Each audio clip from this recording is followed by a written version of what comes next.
पूरा farming sector जो है एक तरह से आप तश्तरी में परोस कर कॉरपोरेट्स को के हवाले कर रहे हैं। कहा यह जा रहा है कि ये कानून किसानों के फ़ायदे के लिए उनको मजबूत करने के लिए लाए गए हैं। मैं समझता हूँ कि ये बात बिल्कुल गलत है और झूठ है।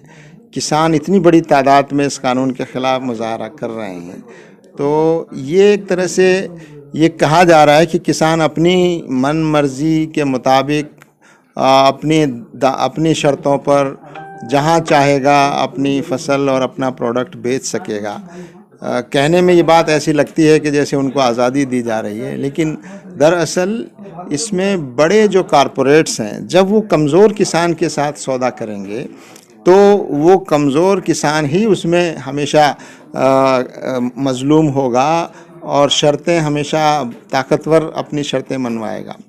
एक और ख़तरनाक बात इस कानून में जो है वो है कि जो एसेंशियल कमोडिटीज़ का जो कानून था, जिसमें ये आलू, प्याज, टमाटर, सब्ज़ियाँ और ये सब चीज़ें जो रोज़मर्रा की ज़रूरत की चीज़ें हैं, इसकी ज़ख़ीरा अंदोज़ी करना ये जुर्म था। अब इन आइटम्स को उसमें से निकाल दिया गया है। इसका मतलब ये है कि अब इनकी ज़ख़ीरा अंदोज़ी की जा सकती है, होर्डिंग की जा सकती है। तो ये ज़ख़ीरा अंदोज़ी कौन करेगा? जो बड़े कारपोरेट हैं, जिनके पास बड़े कोल्ड स्टोरेज हैं, जो कई महीनों तक लाखों टन माल जो है वो स्टोर करके रख सकते हैं और बाज़ार में क़िल्लत पैदा करके कीमत को बढ़ा सकते हैं। तो उससे किसानों को तो कम कीमत मिलेगी और आवाम को कई गुना ज़्यादा कीमत पर वो सामान मिलेगा, जिससे आवाम का भी नुकसान होगा और किसानों का भी नुकसान होगा। तीसरी बात इसमें यह है कि जो फूड कॉरपोरेशन ऑफ इंडिया जो बड़ा ख़रीदार है किसानों की फसल का और एमएसपी उसके ज़रिए अश्योर होता है, अब फूड कॉरपोरेशन ऑफ इंडिया को प्राइवेट हाथों में देने की बात हो रही है, क्योंकि अब हुकूमत इसकी पाबंद नहीं रहेगी कि वो किसानों की ये फसल को ख़रीदे, और ये पाबंदी हुकूमत की ज़िम्मेदारी नहीं रहेगी और प्राइवेट लोग जो हैं वो इसको डील करेंगे।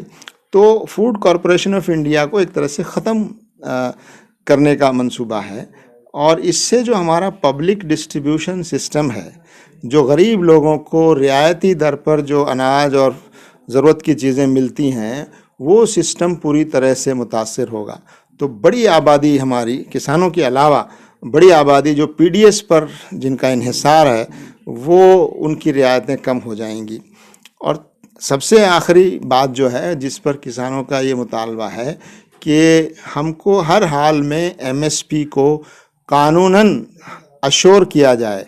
एक कानून के ज़रिए से तहरीरी शक्ल में इसको अश्योर किया जाना चाहिए कि उनका प्रोडक्ट चाहे हुकूमत ख़रीदे या कोई और ख़रीदे, वो एमएसपी से कम कीमत उनको नहीं मिलेगी। तो ये तो उनकी बहुत जायज़ डिमांड है और मैं समझता हूँ कि हुकूमत अपनी ज़िम्मेदारी से बचते हुए, अब तक हुकूमत ख़रीदती आई है ये सारा उनका किसानों का प्रोडक्ट और हुकूमत उनको कीमत देती आई है, अब वो ज़िम्मेदारी से बचकर कॉरपोरेट्स के हवाले करना चाहते हैं, जिससे वो और ज़्यादा जुल्म के और इस्तेहसाल के शिकार हों।